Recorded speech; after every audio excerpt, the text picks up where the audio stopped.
আসসালামু আলাইকুম এভরিওয়ান। উত্তেজিত ২৭ ব্যাচের শিক্ষার্থীরা, আজকে আমরা এই ভিডিওতে কথা বলবো কিভাবে তুমি তোমার একদম কলেজের শুরু থেকেই কোনো রকম সময় নষ্ট করা ছাড়া একদম মনোযোগ দিয়ে তোমার পড়াশোনা কন্টিনিউ করতে পারো। আসো আমরা বেশ কিছু পয়েন্ট বলবো, সেই পয়েন্টে একটু বোঝার চেষ্টা করি। তুমি একদম সবার প্রথমে দেখো তোমার ডিজিটাল ডিস্ট্রাকশন দূর করতে হবে।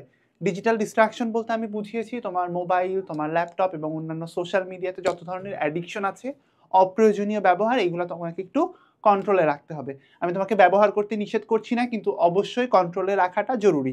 যদি কন্ট্রোলে না রাখতে চাও, যদি ভাবো যে কন্ট্রোলে না রাখলে কি সমস্যা, প্রথম 6 মাস তুমি একটু ট্রাই করে দেখো কি সমস্যা, তুমি নিজেই বুঝতে পারবা। আচ্ছা, ট্রাই করে দেখার দরকার নেই, আমি নিজে থেকে তোমাকে একটু বলি। যখন তুমি সোশ্যাল মিডিয়াতে বা মোবাইলে অতিরিক্ত সময় ব্যয় করবা, তোমার অ্যাটেনশন স্প্যানটা অনেক বেশি কমে যাবে এবং তুমি পড়াশোনায় একেবারেই মনোযোগ দিতে পারবে না। এটা হচ্ছে সবচেয়ে বড় সমস্যা, যেটা মানুষ একটু কম কথা বলে। বেশি কথা বলে কি, তুমি যেহেতু অ্যাডিক্টেড হয়ে যাও, তুমি ঘন্টার পর ঘন্টা সোশ্যাল মিডিয়া ইউজ করতে থাকো, তোমার পড়াশোনার জন্য সময় অনেক কমে যাবে। 3 নাম্বার সবচেয়ে বড় সমস্যাটা হচ্ছে, এটার ফলে তোমার ঘুমের সমস্যা হবে। ওভারঅল তোমার লাইফের যে টাইম সাইকেল, এই টাইম সাইকেলটা নষ্ট হয়ে যাবে। তোমার লাইফের কিছুই আর টাইমলি হবে না, তোমার রুটিনটা একেবারে ভেঙে পড়বে। তাই একদম শুরুতেই বলবো, যদি তুমি তোমার মনোযোগ ধরে রাখতে চাও, শুরু থেকে ঠিকঠাক মতো পড়াশোনা করতে চাও, তোমার জন্য মাস্ট ডুইং একটা জিনিস হচ্ছে সোশ্যাল মিডিয়া থেকে ডিস্ট্রাকশন একটু কমাইতে হবে। 2 নাম্বার কথাটা হচ্ছে, ছোট ছোট সময় ভাগ করে নিতে হবে। এই জিনিসটার জন্য আমি একটা টেকনিকের কথা তোমাদেরকে বলি। টেকনিকটার নাম হচ্ছে পোমোদোরো টেকনিক। পোমোদোরো টেকনিকটা হচ্ছে, তুমি একটা সাইকেলে পড়াশোনা করবা। সাইকেলটা না, আমি বেশিরভাগ সময় বলি এটা একটা বক্স টেকনিক। বক্স টেকনিক কেমন, তুমি এখানে একটা 2 ঘন্টা সময়কে 4টা বক্সে ভাগ করবা। 2 ঘন্টা, এই 2 ঘন্টা প্রত্যেক বক্সে থাকবে 25 মিনিট করে করে সময়। এই 25 মিনিট সময় হচ্ছে তুমি পড়বা, এবং এক বক্স থেকে আরেক বক্সে যে সুইচ করার এই টাইমটা হবে হচ্ছে 5 মিনিট। মানে তুমি 25 মিনিট করে পড়বা, 5 মিনিট করে ব্রেক নিবা। এই সাইকেলটা 4বার রিপিট হবে। তারপরে যে তুমি একবারে 30 মিনিটের একটা ব্রেক নিবা। এটা সাইন্টিফিকলি প্রুভেন যে যখন কেউ এই মেথডটা ফলো করে পড়াশোনা করে, তার অ্যাটেনশনটা ঠিকঠাক মতো থাকে, কনসেন্ট্রেশন এক জায়গাতে থাকে এবং তার পড়া সহজে মনে থাকে, সহজে আত্মস্থ হয়। তাই তোমাকে বলবো, তুমি যদি মনোযোগ বাড়াতে চাও, তোমাকে অবশ্যই একটা ভালো টেকনিক হতে পারে পোমোদোরো টেকনিক, এটা ফলো করতে পারো, বা বক্স মেথড। তারপরের কথাটা হচ্ছে টাস্ক লিস্ট বানানো।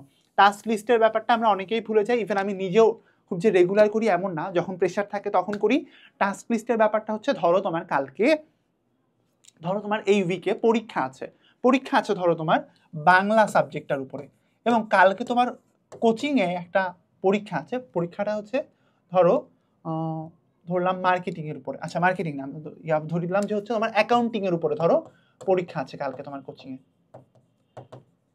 এবং তোমাকে কালকে বাজার করতে যাইতে হবে। এখন পুরো জিনিসটা 3টা কাজ, তৈরি তোমার রিয়েল লাইফে আরো অনেক বেশি কাজ থাকবে, জিনিসটা আমি জানি, কিন্তু তুমি ধরে নাও যে কালকে তোমাকে 3টা কাজের উপর একটু ফোকাস করতে হবে। তোমার বাংলা পরীক্ষা আছে, অ্যাকাউন্টিং পরীক্ষা আছে আরেক জায়গাতে, এবং তোমাকে বাজার করতে যাইতে হবে। তুমি তোমার যেদিন কাজ, তার আগের দিনই একটা লিস্ট বানায় ফেলবা। তোমার মোবাইলের যে নোট আছে সেখানে যাও, নোট থেকে তুমি একটা টাস্ক লিস্ট বানায় ফেলবা। এতে করে হবে কি, তোমার যেসব কাজ আছে সেই জিনিসগুলো নোটের থাকবে, একটা স্ট্রাকচার্ড ফরম্যাটের মধ্যে আসবে। তোমার যখন যে জিনিসটা প্রয়োজন সেটা তুমি টিক করে দেবে যে এই কাজটা ডান, এই কাজটা ডান। তুমি যদি প্রতিদিন এইটা 80% অ্যাকিউরেসিও মেনটেন করতে পারো, তাহলেও তোমার লাইফের মনোযোগ বৃদ্ধি পাবে। আমি যেগুলো বলছি সব কিছুই হচ্ছে মনোযোগ বৃদ্ধি করার টেকনিক। এতে তোমার মনোযোগ কেন বৃদ্ধি পাবে ভাইয়া, কারণ এটার মাধ্যমে তোমার লাইফটা একটা গোছানো সাইকেলের মধ্যে আসবে না। আর যখনই তোমার লাইফটা গোছানো থাকবে, তোমার কাজের প্রতি, তোমার লাইফ অ্যাক্টিভিটিসের প্রতি তোমার মনোযোগটা অটোমেটিক বৃদ্ধি পাবে, সাইন্টিফিকলি প্রুভেন। পরেরটা দেখো, সহজ বিষয় দিয়ে শুরু করবা। সহজ বিষয় দিয়ে শুরু করবা বলতে আমি বুঝিয়েছি, যখন তুমি কোনো একটা জিনিস পড়তে আরম্ভ করার পরে শুরুতে অনেক কঠিন টপিক দিয়ে আরম্ভ করবা না। তুমি আরম্ভ করবা, শুরুতে হচ্ছে সহজ টপিক পড়বা, তারপরে মিডিয়াম টপিক পড়বা, এবং শেষ দিকে যে কঠিন টপিক পড়বা। কঠিন টপিক পড়া যখন শেষ, তখন তোমার রেস্ট। তাহলে যদি তুমি হচ্ছে 4টা সাইকেল পড়ো, 4টা সাইকেল বলতে আমি যে বক্স টেকনিক বললাম, বক্স টেকনিকের এটা তুমি সবচেয়ে ইজি টপিকটা পড়বা, এটা হচ্ছে মিডিয়াম টপিকটা পড়বা, এবং লাস্টে হচ্ছে তোমার একটু টাইম বেশি লাগবে হার্ড টপিকটা পড়তে। এখানে তুমি হার্ড টপিকটা পড়ার দুইটাতেই তুমি হার্ড টপিক পড়বা, এবং তারপরে তোমার হচ্ছে 30 মিনিটস ব্রেক। এতে এই টেকনিকটা যদি তুমি ফলো করো, দেখবে যে তোমার পড়া সহজে মনে থাকতেছে, শুরুতেই অনেক বেশি প্রেশার ফিল হচ্ছে না, এবং কঠিন টপিক পড়ার পরে তুমি একটা রেস্ট পাচ্ছ। পরের জিনিসটা একটু দেখো, শান্ত পরিবেশ। শান্ত পরিবেশে কেন পড়তে বলছি, এটা তোমার কনসেন্ট্রেশনটা বাড়ায়। কনসেন্ট্রেশন হচ্ছে ভালো মতো পড়াশোনা করা, অন্যতম একটা গুরুত্বপূর্ণ জিনিস। আর এই ভিডিওটায় দেখো আমি কথা বলছি মনোযোগ বাড়ানো নিয়ে। মনোযোগ তোমার কি বাড়াবে? তোমার যদি পরিমিত পরিমাণ আলো বাতাস থাকে তাহলে পরিমিত পরিমাণ আলো বাতাস হতে পারে তোমার জানালার পাশে। কিন্তু জানালার পাশে যদি বাইরে থেকে সাউন্ড আসে বা নিচের অ্যাক্টিভিটিস তুমি দেখতে থাকো, এই ধরনের ভেজালের মধ্যে তুমি আবার যাবে না। তুমি চেষ্টা করবা নিরিবিলি একটা পরিবেশ। নিরিবিলি হওয়াটা আগে বেশি প্রায়োরিটি। নিরিবিলি হওয়াটা বেশি প্রায়োরিটি। পরেরটাতে আসো আমরা দেখি। প্রতিদিন তুমি নির্দিষ্ট সময়ে পড়বা। আজকে তুমি সকাল 10টায় উঠে পড়তে বসছো, কালকে তুমি সকাল 6টায় পড়তে বসবা, পরের দিন 11টায় উঠবা। এরকম জিনিস করবা। তুমি একটা রুটিনের মধ্যে আসো, প্রতিদিন তুমি সকাল 8টায় পড়তে বসো, প্রতিদিন সকাল 10টায় পড়তে বসো। এই যে একটা রুটিন লাইফ লিড করো, দেখবে যে তোমার মনোযোগ অটোমেটিক বৃদ্ধি পাচ্ছে। মনোযোগ বৃদ্ধির সবচেয়ে ভালো কার্যকরী টেকনিক হচ্ছে রুটিন লাইফ লিড করা। এটা আমি একদম বলে নিই, রুটিন মানেই মনোযোগ। রুটিন যত ভালো তোমার মনোযোগ তত, আচ্ছা বানান ভুল হইছে। আচ্ছা, প্রতিদিন নির্দিষ্ট সময়ের কথা বললাম এবং আরেকটা জিনিস হচ্ছে তুমি একটু মাইন্ডফুলনেস প্র্যাকটিস করতে পারো। এটা কেমন? তুমি শ্বাস-প্রশ্বাসের উপরে মনোযোগ দিবা। যখন শ্বাস টানবা একদম শ্বাসের উপরে কনসেনট্রেশন রাখবা। শ্বাস যখন ধরে রাখবা তখন একদম তোমার বুকের ভিতর যে বাতাস আছে এটার উপরে কনসেনট্রেশন দিবা। যখন ছাড়তেছো তখন আস্তে, আস্তে মনোযোগ দিয়ে ছাড়বা। এতে করে তোমার মনোযোগ বৃদ্ধি পাবে। এবং লাস্টেরটা দেখো নিজেকে রিওয়ার্ড দিবা। এই যে আমি তোমাকে বললাম যে একটু আগে বলেছিলাম, তুমি যদি 90% অ্যাক্টিভলি কাজ-কাম করতে পারো, এই যে টাস্ক লিস্ট বানানোর পরে 90% অ্যাকিউরেসি যদি রাখতে পারো, তুমি নিজেকে রিওয়ার্ড দিবা। কিভাবে রিওয়ার্ড দিবা? হতে পারে যে তুমি হচ্ছে বাইরে একটু হাঁটাহাঁটি করতে যাবা, খেলতে যাবা, বন্ধুদের সাথে আড্ডা দিতে পারবা বা কিছু একটা প্রিয় জিনিস তোমার খাবা। এরকম নিজেকে রিওয়ার্ড কিন্তু তুমি চাইলেই দিতে পারো। এতে করে হবে কি?